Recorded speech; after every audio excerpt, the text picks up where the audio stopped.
Assalamualaikum warahmatullahi wabarakatuh. Jumpa lagi di channel Dioseta Story.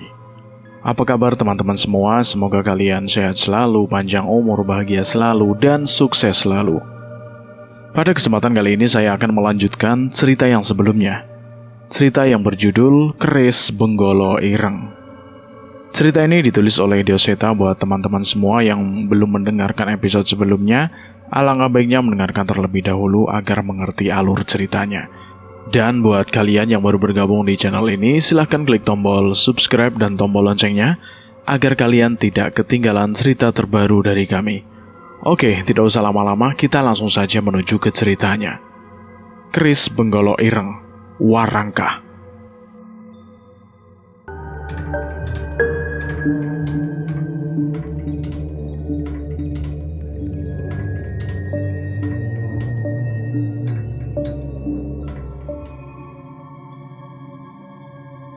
Sunyinya sebuah hutan kadang menyimpan misteri yang seharusnya tidak perlu disibak oleh manusia yang tidak seharusnya berada di sana. Di balik perasaan tenang yang dihadirkan di bawah sinar mentari, selalu ada kengerian yang menyelimuti di bawah sinar rembulan. Alas mayit ternyata masih menghubungkan kami dengan sesuatu misteri yang menciptakan tragedi berdarah yang harus kami hentikan. Itu Pak Le. Teriakku pada Cahyo yang sedari tadi menunggu Pak Le di ujung lembah. Kami memang sengaja menjemput Pak Le di sini karena jalan untuk masuk ke desa masih sulit dilalui dan membingungkan. Sini Pak Le, tak bantuin. Ucapku sambil membawa sebuah tas kain besar yang dibawa oleh Pak Le.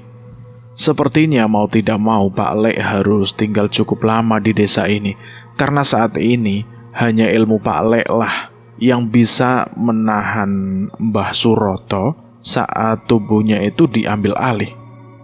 Kamu nungguin apa, Tonjol? Tanya Pak Le yang heran pada Cahyo yang terlihat mengelilingi Pak Le. Bule gak bawain apa-apa gitu toh Pak Le? Arem-arem atau lemper gitu? Oh itu, iya ini bawa. Balas Pak Le yang menyerahkan sebungkus kantong kresek hitam yang diambil dari tasnya. Cahyo dengan cepat segera mendekat dan mengambil bungkusan itu. Dengan sumringah Cahyo membuka bungkusan itu dan seketika wajahnya berubah menjadi aneh sambil menutup hidungnya. Mah, Pak Le, lemper dari mana? Ini baju kotor. Teriak Cahyo yang protes dengan bungkusan yang diberikan oleh Pak Le itu. Sontak aku tertawa melihat wajah lucu Cahyo termakan tingkah iseng Pak Le. Lah sudah tahu, Pak Le dari desa selatan gak mampir ke rumah, malah nanyain oleh-oleh. Gimana toh Enjul? Kata Pak Le yang menahan tawa gelinya saat melihat wajah Cahyo. Setelah kejadian itu, sepanjang perjalanan Cahyo hanya menggerutu karena ternyata harapannya untuk menikmati masakan bule itu pupus seketika. Siapa namanya? Suroto? Apa kondisinya separah itu, Nan? Tanya Pak Le yang ingin mengetahui permasalahan yang kami ketahui di desa ini. Kondisi Mbah Suroto mulai stabil setelah dibantu oleh Pak Sardi. Tapi sesuatu yang membuat Mbah Suroto menjadi seperti itulah masalahnya sebenarnya. Pak Sardi ayahnya Sekar toh? Iya Pak Le. Aku mengangguk dan melanjutkan ceritanya mengenai sebuah keris yang berisi kekuatan hitam yang mengambil alih kesadaran Mbah Suroto. Dirga pun mendapat penglihatan mengenai ketiga keris kembar pembawa petaka yang akan bangkit dan akan mengakibatkan pertumpahan darah. Saat matahari tepat berada di atas, kami sampai di desa Windo Alit dan segera membawa Pak Le ke rumah singgah tempat Mbah Suroto dirawat. Saat itu juga, Pak Le merasakan keberadaan sosok yang mengelilingi desa ini yang tidak berani untuk mendekat. Makhluk-makhluk itu, apa tidak membahayakan desa ini? Kami tidak ada pilihan, Pak Le. Mereka adalah pengikut dari sosok yang mendiami keris Benggolo Abang yang mengikuti Mbah Suroto itu. selama Mbah Suroto sadar, makhluk itu tidak akan berbuat apa-apa, Pak Le. Aku menjelaskan pada Pak Le. Mendengar penjelasanku, Pak Le hanya diam, seolah memang tidak ada solusi lain atas hal ini. Tapi aku mengerti kekhawatiran Pak Le akan warga desa yang pasti akan terganggu bila mengetahui keberadaan makhluk-makhluk ini. Tak. Kula nuwun, permisi. Aku mengetuk pintu dan membuka pintu rumah singgah tempat kami merawat Mbah Suroto. Terlihat Sekar segera keluar menyambut kami dan mengenalkan Pak Le pada Pak Sardi ayahnya. Monggo Pak Le, masuk. Saya Sardi, ayahnya Sekar. Terima kasih banyak. Dulu sudah mau membantu Sekar, ucap Pak Sardi yang memang sangat ingin bertemu dengan Pak Le. Sama-sama Pak Sardi. Kebetulan ada Cahyo yang nemuin Sekar. Lagi pula, Sekar juga sudah saya anggap anak sendiri. Tuh Sekar, udah dianggap anak sama Pak Le. Sering-sering dong main ke Klaten ya, ucap Cahyo menyela pembicaraan mereka. Iya Sekar, tapi mampir ke Klatennya ini pas bocah ini lagi pergi ya. Loh, gimana toh Pak Le? Kalau gitu ya percuma dong. Iya, mungkin sewaktu-waktu gantian saya dan Sekar yang mampir ke rumah Pak Le. Kami memang jarang sekali keluar desa, balas Pak Sardi yang ikut terhanyut dalam obrolan iseng Cahyo dan Pak Le. Setelah sedikit beristirahat dan menikmati suguhan yang dibuat Sekar, Pak Le segera menghampiri Mbah Suroto yang terbaring di salah satu kamar di rumah ini. Tepat saat memasuki kamar, Pak Le menoleh ke atas kakinya. Aku menduga sepertinya keris Sukma Geni juga bereaksi dengan keberadaan keris Benggolo Abang yang dimiliki oleh Mbah Suroto. Kula nuwun, ucap Pak Le dengan sopan sebelum memasuki kamar. Terlihat Mbah Suroto memaksakan dirinya untuk duduk dengan setiap luka yang ada pada dirinya. Sudah, santai saja Mbah Suroto. Saya balik mereka. Nama saya Bimo. Mereka sudah menceritakan semuanya kepada saya. Mbah Suroto terbatuk-batuk namun tetap ingin menjawab Pak Le. Bimo ya, kata mereka, api itu adalah ilmumu. Benar-benar ilmu yang hebat dari seorang manusia. Puji Mbah Suroto yang memang merasa sangat tertolong dengan keberadaan geni Baraloka milik Pak Le. Ilmu itu hanya titipan Tuhan. Saya hanya perantaranya. Bertemunya Mbah Suroto dengan api itu pasti juga merupakan salah satu jalan dari Tuhan atas usaha Mbah Suroto yang ingin menyelamatkan keluarga Mbah Suroto sendiri, jawab Pak Le yang segera memeriksa tubuh Mbah Suroto yang terlihat lemah. Melihat Pak Le mulai memeriksa dan membaca doa, aku dan Cahyo meninggalkan kamar agar Pak Le bisa berkonsentrasi. Kami juga harus bersiap-siap meninggalkan desa Windualit untuk mencari tahu keberadaan keris yang menjadi asal-muasal petaka ini. Setelah beberapa lama, Pak Le keluar dari kamar dengan keringat yang bercucuran. Sekar dengan sigap memberikan handuk kecil untuk Pak Le. Sudah cukup jelas, Pak Le juga merasakan kesulitan dengan apa yang dihadapi Mbah Suroto. Tepat saat itu juga, Dirga dan Mas Jagat kembali dari alas mayit.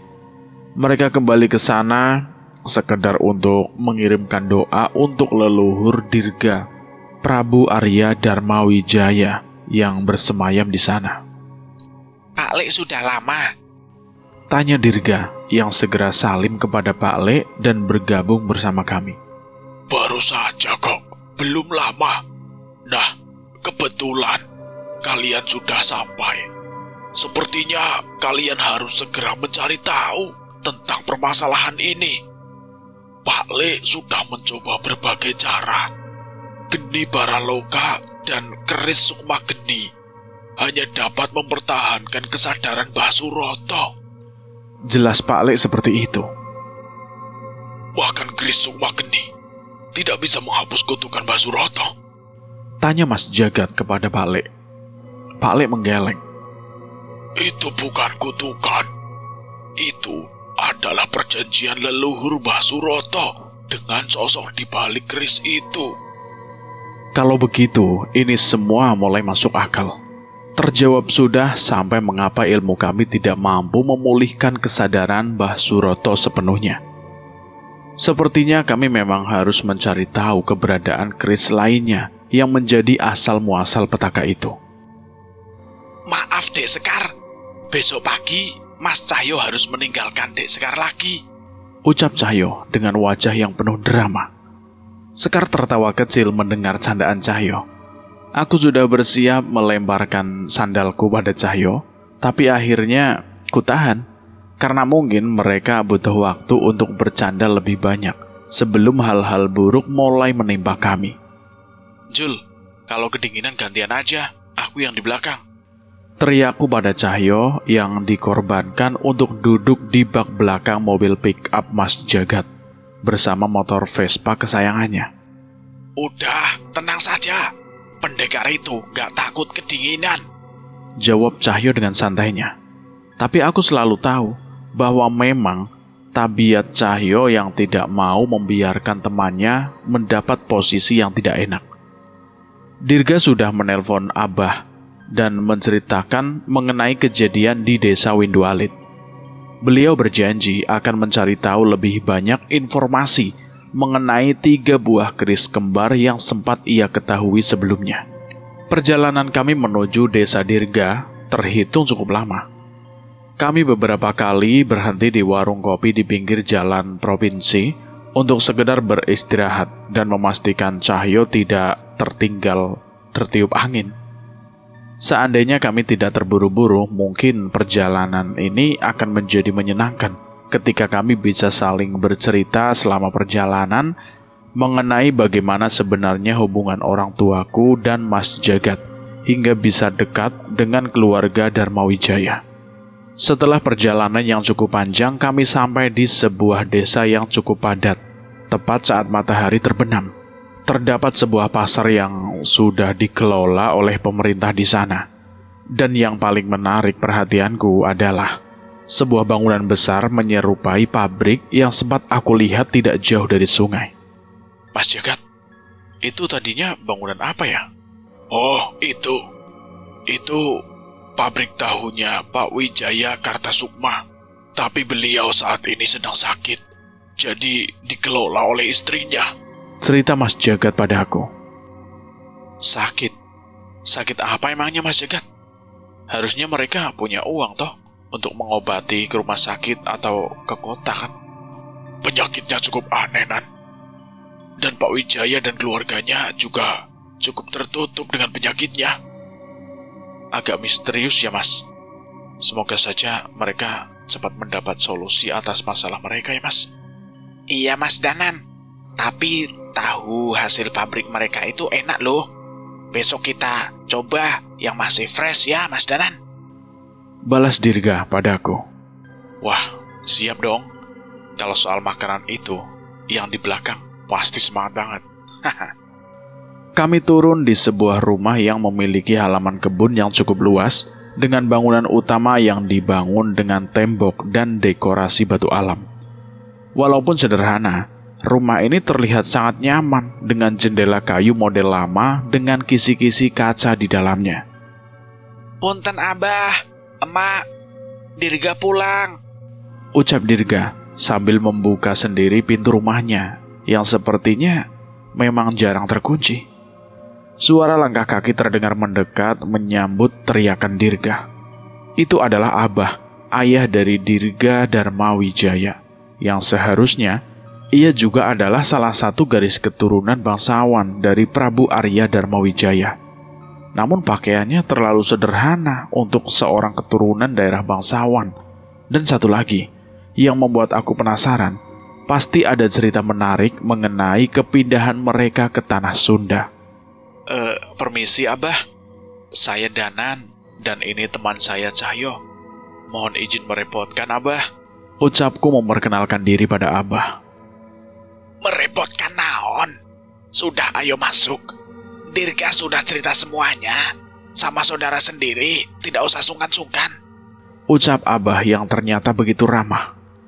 Mendengar itu, kami tidak sungkan lagi dan segera masuk menuju ruang tamu dan melepaskan lelah selama perjalanan dengan minuman hangat yang sudah disediakan oleh orang tua Dirga.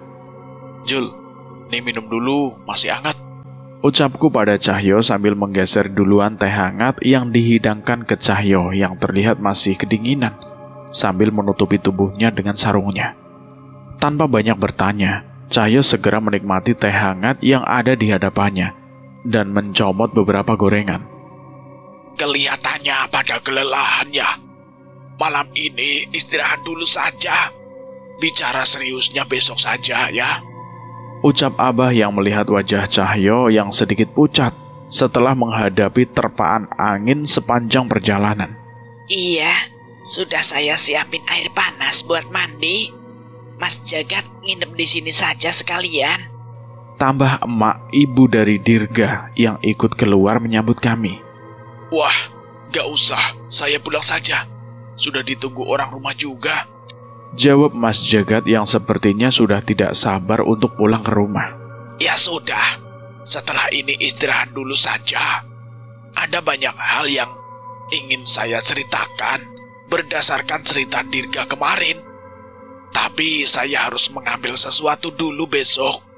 Jadi mungkin bicara seriusnya besok saja ya. Lanjut Abah kepada kami. Kami pun setuju. Malam itu hanya dilalui dengan perbincangan kecil dan ditutup dengan Cahyo yang diam-diam minta kerokan sebelum akhirnya kami tidur ditemani suara dengkuran Cahyo yang sepertinya menggema sampai satu desa. Pagi itu aku terbangun lebih awal. Cahyo masih tertidur dengan pulas. Sementara aku menyadari Dirga sudah bersiap-siap melakukan sesuatu. Loh, masih pagi. Mau kemana Dirga? Oh, biasa mas. Bantuin Mas Jagat ngantar barang ke pasar. Jawab Dirga. Ternyata sudah rutinitas Dirga setiap pagi untuk membantu Mas Jagat mengantarkan dagangannya ke pedagang-pedagang pasar. Aku ikut deh. Sekalian jalan-jalan. Ucapku yang dengan senang hati disetujui oleh Dirga. Pasar di desa ini cukup ramai. Mas Jagat terlihat cukup dekat dengan pedagang-pedagang di pasar ini. Tak jarang juga pengunjung pasar yang menyapa Jagat dan Dirga. Mas Jagat terkenal juga ya di pasar? Aku bertanya penasaran. Kan wajar, Nan.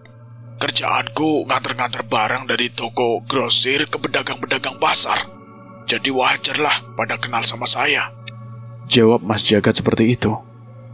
Setelah menyelesaikan pekerjaannya, Mas Jagat mengajakku makan di sebuah warung bakso yang berada di sudut pasar. Dirga, lama gak kelihatan. Tiba-tiba, terdengar suara seorang perempuan yang menyapa kami di warung bakso tempat kami ingin menuntaskan lapar. Teh Rini sama siapa kesini? Sama Ak Putra? Tanya Dirga yang membalas ucapan perempuan itu. Enggak, sama Mang Toha. Itu lagi mesen. Dirga sama Mas Jagat teh dari mana saja baru kelihatan. Abis ada acara di Jawa Tengah teh. Teh Rini juga tumben ikut ngantar tahu. Balas Dirga yang terlihat cukup akrab dengannya. Iya, lagi libur saja. Jawabnya yang dilanjut dengan perbincangan-perbincangan ringan. Namun sebenarnya aku sedikit lebih tertarik dengan perbincangan antara Mas Jagat dengan Mang Toha. Mas Jagat, sekali lagi, kalau ada waktu mampir ke pabrik, saya teh penasaran. Bener gak pabrik tahu itu katanya angker? Terdengar suara Mang Toha seperti bertanya kepada Mas Jagat. Iya, Mang. Saya sudah sempat lewat ke sana. Karyawan-karyawan juga sudah ada yang cerita. Katanya ada sosok yang mirip sama Mang Toha ya? Tanya Mas Jagat dengan nada menggoda Mang Toha. Ah, Mas Jagat teh, jangan begitu atuh. Walaupun gak begitu mengganggu, tapi lama-lama serem juga. Lanjut Mas Toha pada Mas Jagat. Iya, Mang Toha. Mereka sepertinya sudah menunggu lama di sana. Seharusnya tidak ada mencelakai. Tapi yang harus jadi perhatian, sebenarnya sosok wanita di sebelah pabrik, tepatnya dekat sebuah pohon. Sepertinya dia membawa dendam, entah untuk siapa. Sayangnya, setiap saya mendekat, sosok itu lebih dulu menghilang. Dari perbincangan ini, aku seolah bercermin. Ternyata Mas Jagat juga sering mendapat permintaan dari orang-orang yang dikenalnya. Mungkin memang sudah takdir keluarga kami untuk mengemban tugas seperti ini. Setelah cukup kenyang, kami kembali ke rumah Dirga dengan diantar oleh Mas Jagat. Dia juga ingin mengetahui informasi apa yang didapat oleh Abah akan keberadaan keris-keris itu. Saat sampai di rumah Dirga, terlihat Cahyo seperti sedang berbicara serius dengan Abah. Sepertinya ada suatu kabar yang cukup serius. Danan, sepertinya kita harus pisah jalan, ucap Cahyo tiba-tiba. Maksud kamu gimana, Jul? Ada kabar apa toh? Barusan aku ditelepon sama Guntur. Sepertinya aku harus ke desanya. Cahyo menceritakan bahwa tiba-tiba Desa Guntur diserang oleh seorang dukun berwujud nenek tua yang membawa pengikut-pengikut makhluk halusnya untuk menyerang desanya. Rupanya yang diincar adalah seorang perempuan bernama Indira. Dia adalah satu-satunya keturunan yang tersisa dari pewaris keris Benggolo Ireng. Ibu dan anaknya mati dengan mengenaskan dibunuh oleh ayahnya dalam pengaruh keris itu. Lalu mereka gimana? Apa mereka selamat? Mereka selamat, Nan. Nyi Jambrong membantu mereka mengusir dukun dan pengikutnya. Nyai Jambrong? Maksudnya Nyai Jambrong pemilik ilmu rawa rontek yang bertarung sama kita dulu itu, Jul? Cahyo mengangguk. Rupanya setelah kehilangan ilmunya, Nyai Jambrong mengasingkan diri di hutan di rumah tempat Arum dan Buningrum tinggal dulu, sekaligus menurunkan ilmu bela dirinya ke Guntur. Rupanya kalian sudah melalui kejadian-kejadian besar yang mengerikan ya, ucap Abah yang cukup kaget mendengar cerita kami. Iya, Bah. Dirga juga belajar dari Mas Danan dan Mas Cahyo. Ya sudah, duduk dulu semua. Abah mau bercerita sesuatu sebelum Mas Cahyo berangkat. Kalau memang perkara yang kalian dapati itu berhubungan dengan keris Benggolo Ireng, maka ini bukan masalah sepele. Abah bercerita bahwa keris Benggolo Ireng merupakan keris kembar 3 yang dibuat pada zaman kerajaan ratusan tahun yang lalu. Keris yang dibuat oleh Empu Gila dengan batu langit yang jatuh dari salah satu hutan saat itu. Empu itu memberi syarat pada yang akan menggunakan ketiga keris itu bahwa mereka tidak boleh berhenti membunuh. Bahkan ketika perang sudah usai, sumpah ini akan diteruskan kepada setiap keturunannya. Saat itu, panglima-panglima yang haus akan kemenangan berkompetisi untuk mendapatkan keris-keris itu tanpa mengindahkan konsekuensinya. Hingga terpilihlah ketiga panglima yang akan dikirim ke perang akhir dengan bersenjatakan keris itu. Ketika sudah diwariskan, keris itu diisi sosok makhluk yang tidak diketahui asalnya dari mana.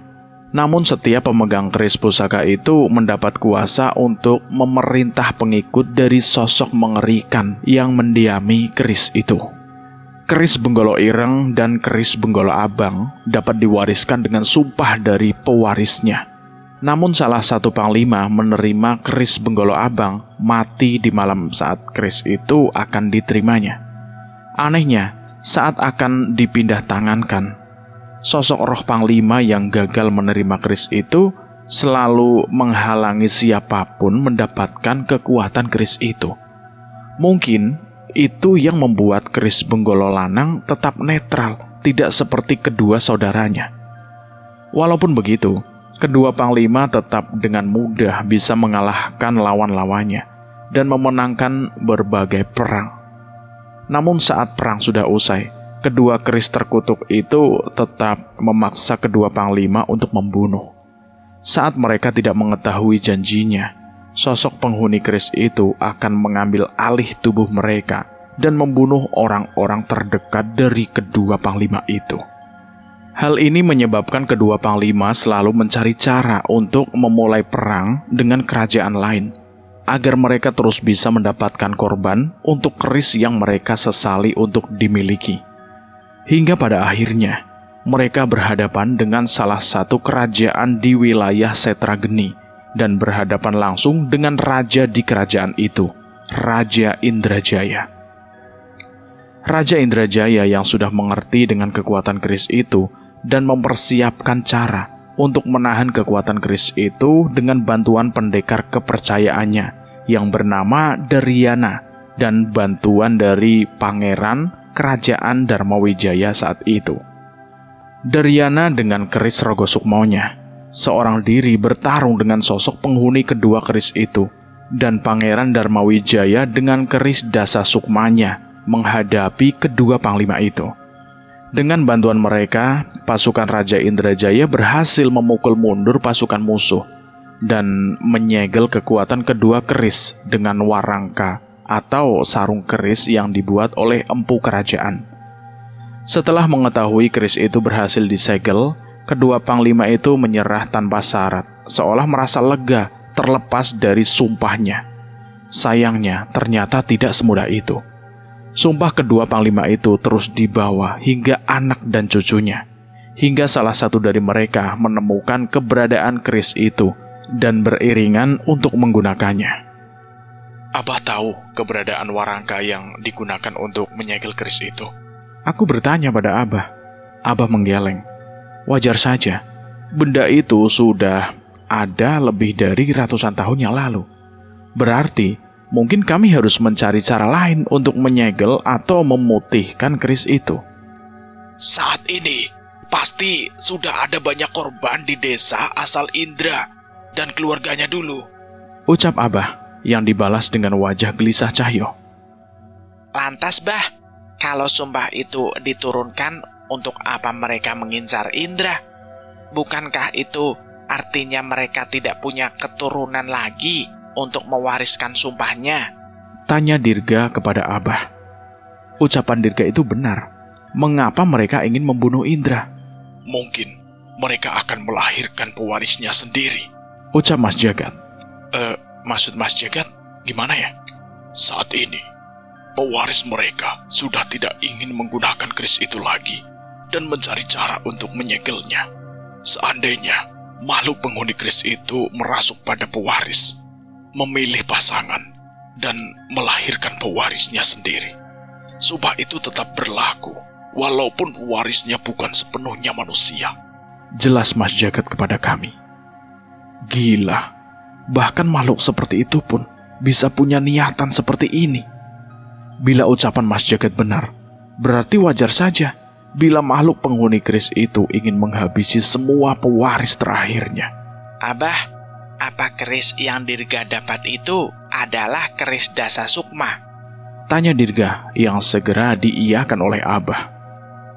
Mas Danan adalah pewaris keris Raga Sukma, sedangkan aku pewaris keris Dasa Sukma. Apa dengan ini kita bisa menghadapi secara langsung pengguna keris itu? Tanya Dirga lagi. Abah menggeleng. Tidak semudah itu, Dirga. Ini bukan sekedar adu pusaka. Kamu juga harus memiliki ilmu dan siasat. Seandainya kalian menang pun, keris itu tetap tidak bisa dihancurkan dan akan mencari empu lainnya. Jelas Abah kepada Dirga. Berarti kita harus mencari cara untuk menyegel atau memutihkan keris itu sepenuhnya, kata Mas Jagat menarik kesimpulan. Ngapunten. Maaf Abah, Mas Jagat. Saya percayakan mencari petunjuk soal itu pada Danan dan kalian. Saya khawatir dengan Guntur, Indra, dan desanya, jawab Cahyo dengan wajah gelisah. Itu memang sudah sifatnya yang tidak bisa tenang saat ada masalah yang berhubungan dengan orang lain. Oh, iya Mas Cahyo. Segera berangkat saja. Kalau ada informasi apapun akan kami kabari, ucap Abah kepada Cahyo. Jul, pokoknya hati-hati, jangan gegabah.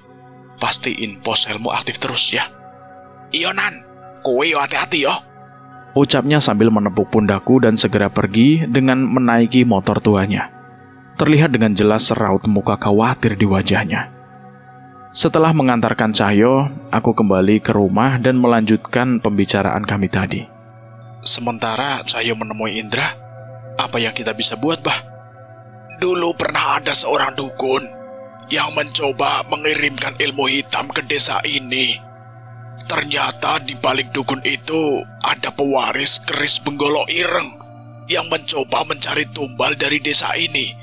Kalau tidak salah namanya Sumar. Cerita Abah kepadaku.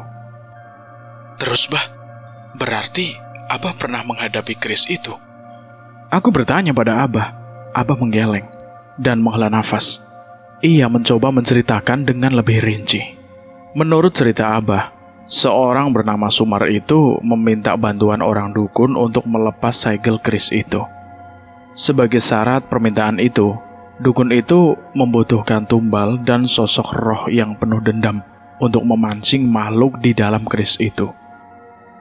Bodohnya Abah, baru sadar desa ini memiliki itu semua.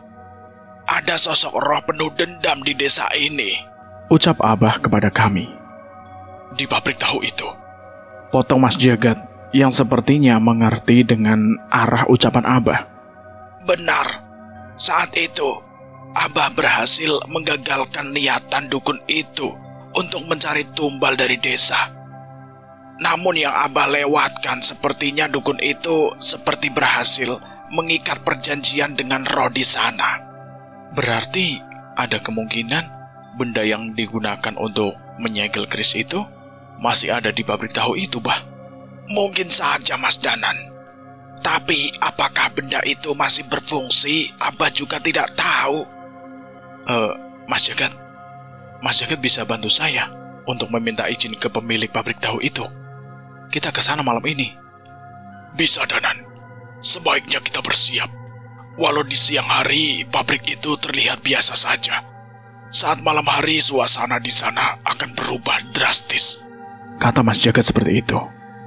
Dari perbincangan ini, aku dan Mas Jagat memutuskan untuk menghampiri pabrik tahu dan mencari keberadaan benda yang pernah menyegel pusaka keris Benggolo Ireng itu. Sementara Dirga dan Abah mencari tahu tentang keris yang baru ia dapat yang mungkin akan berguna nanti. Waktu menunjukkan pukul 8 malam. Terlihat lampu-lampu di pabrik tahu ini masih menyala, menandakan masih ada karyawan yang bekerja. Punten Mang Toha, maaf, malah jadi ngerepotin, ucap Mas Jagat pada Mang Toha yang sudah menunggu kami di luar. Gak apa-apa, Mas. Sekalian Mang Toha juga pengen tahu ada apa sama pabrik ini. Hatur nuhun lo, Mang. Nanti segera saya cari tahu. Saya izin untuk memeriksa halaman dulu. Nanti saya periksa yang di halaman kalau karyawan sudah pulang saja ya. Sok atuh Mas Jagat, kalau ada apa-apa panggil Mang Toha saja di dalam ya. Kami berterima kasih pada Mang Toha dan berpisah untuk memulai pencarian. Secara sekilas saja sudah terlihat dengan jelas ada sesuatu yang tidak beres di pabrik tahu ini. Dari penglihatan kami, bangunan ini dipenuhi oleh berbagai macam roh dan berbagai jenis jin, seolah tempat ini memang wilayah mereka sejak dulu. Namun sepertinya tidak ada niatan jahat dari makhluk-makhluk ini, selain satu sosok yang aku rasakan keberadaannya, namun tidak dapat kutemukan sosoknya. Cukup lama kami mencari petunjuk, namun hampir tidak menemukan apapun selain keberadaan makhluk penunggu pabrik ini. Sesekali aku dan Mas Jagat membacakan doa untuk mereka, berharap mereka bisa tenang atau setidaknya tidak mengganggu karyawan di sini. Mas Jagat, Mas Danan, kesini ngopi dulu, panggil Mang Toha. Tanpa menunggu lama, kami segera menghampiri Mang Toha dan menikmati kopi yang disuguhkan oleh Mang Toha. Gimana Mas Jagat? Ada hasil? Belum, Mang. Belum, Mang. Makhluk-makhluk di tempat ini sepertinya memang penunggu asli tempat ini. Tapi ada sesuatu yang membuat mereka terganggu hingga menampakkan diri. Mas Jagat menjelaskan kepada Mang Toha. Mas Jagat tahu apa yang membuat mereka seperti itu? Tanya Mang Toha pada Jagat. Aku mengingat sosok yang aku rasakan tadi. Samar-samar aku juga melihat sosok seorang perempuan dengan baju berwarna merah. Mas Jagat, apa karena sosok roh perempuan itu, Mas? Maksud Mas Danan teh, roh perempuan apa? Ningsih. Mang Toha masih ingat tentangnya. Tetangga satu desa dari Dirga dan apa juga. Jelas Mas Jagat, ternyata itulah nama sosok yang mengganggu indraku selama di tempat ini. Iya Mas Jagat, Mang Toha ingat. Tapi ada apa tentang Ningsih teh? Ia meninggal dengan membawa dendam. Saya belum mengetahui secara pasti. Namun sepertinya ada hubungannya dengan garis keturunan Pak Wijaya Kartakusuma. Dan harus garis keturunannya lah yang menyelesaikannya. Jelas Mang Jagat. Mang Toha sedikit berpikir. Sepertinya ia juga mengetahui sesuatu tentang ucapan Mas Jagat. Maaf Mang Toha, memangnya sosok roh Ningsih itu sering muncul di mana? Aku bertanya, yang belum menyerah untuk mencari petunjuk. Oh iya Mas, pernah ada karyawan yang melihat sosok roh Ningsih di dekat tumpukan kayu di samping pabrik. Jadi punten, Mang Toha tidak tahu apa yang kalian cari ada di sana. Aku dan Mas Jagat saling bertatapan dan segera menghabiskan kopi ini untuk mengecek ke tempat ini. Kali ini Mang Toha menemani kami menuju tumpukan kayu ini. Mas Jagat ngerasain sesuatu nggak? Aku bertanya pada Mas Jagat. Mas Jagat pun menggeleng. Namun ia mengambil dan memandangi sebuah tali yang terlihat berbeda dari tumpukan tali lainnya di tempat itu. Mang Toha, seandainya Mang Toha tahu sesuatu, sebaiknya segera beritahu ke keluarga Pak Jaya yang bisa dipercaya. Sosok roh seperti ini akan mudah dimanfaatkan oleh dukun atau roh jahat. Ucap Mas Jagat tiba-tiba. Ia menggeser beberapa tumpukan kayu dan menemukan sebuah lubang yang tertutup oleh tanah dan berbagai benda secara berantakan. Tangannya merogoh lubang itu dan mengeluarkan sebuah benda menyerupai kain kafan lusuh. Ia merogoh lagi dan menemukan beberapa benda seperti tulang belulang hewan pengerat. Hingga akhirnya, tangan Mas Jagat keluar dengan menggenggam benda seperti pecahan warangka atau sarung keris. Danan, ini. Mas Jagat menunjukkan temuannya itu. Iya Mas, benar. Ini yang kita cari. Pantas saja kita tidak bisa merasakan benda ini. Sepertinya, dukun itu menggunakan ritual dan benda-benda khusus untuk menyembunyikan keberadaan benda ini. Dan agar benda ini kehilangan kekuatannya secara perlahan. Aku mencoba mengutarakan pendapatku, sementara Mas Jagat terus mengumpulkan pecahan warangka yang samar-samar memancarkan kekuatan putih, walau mulai melemah.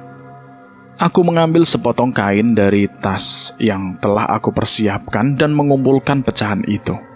Mang Toha, sebelumnya ada seorang dukun yang memanfaatkan kekuatan hitam dari dendam Ningsih untuk memancing keluar sosok berbahaya dari keris yang disegel oleh benda ini. Mang Toha harus hati-hati. Bisa jadi hal ini akan berulang lagi. Terus kami teh harus gimana Mas Jagat? Saya akan cari tahu.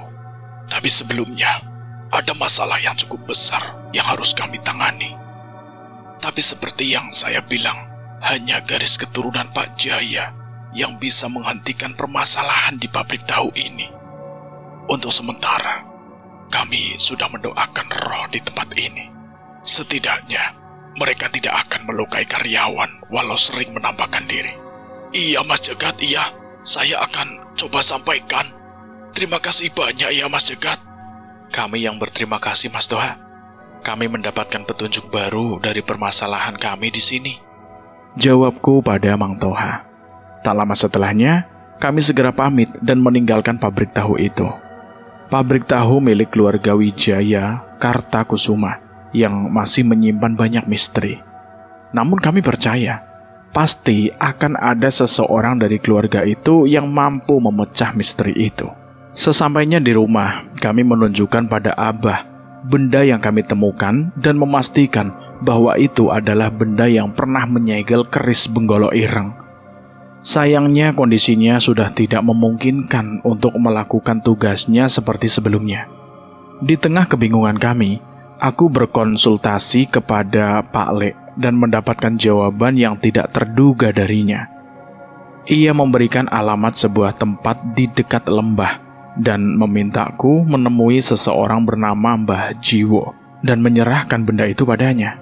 Entah siapa orang itu. Setidaknya, jika Pak Le percaya dengannya, mungkin ia bisa membantu kami untuk mendapatkan cara menyegel keris Benggolo Ireng dan segera menyusul Cahyo yang pasti sedang kerepotan di desa Guntur. Untuk sementara cerita ini bersambung dulu sampai di sini. Saya akan melanjutkan ceritanya lagi di part berikutnya. Terima kasih buat kalian semua yang sudah mendengarkan cerita ini. Semoga kalian sehat selalu, panjang umur, bahagia selalu, dan sukses selalu. Dan saya mohon maaf jika ada kesalahan kata. Saya pamit undur diri. Akhir kata, wassalamualaikum warahmatullahi wabarakatuh.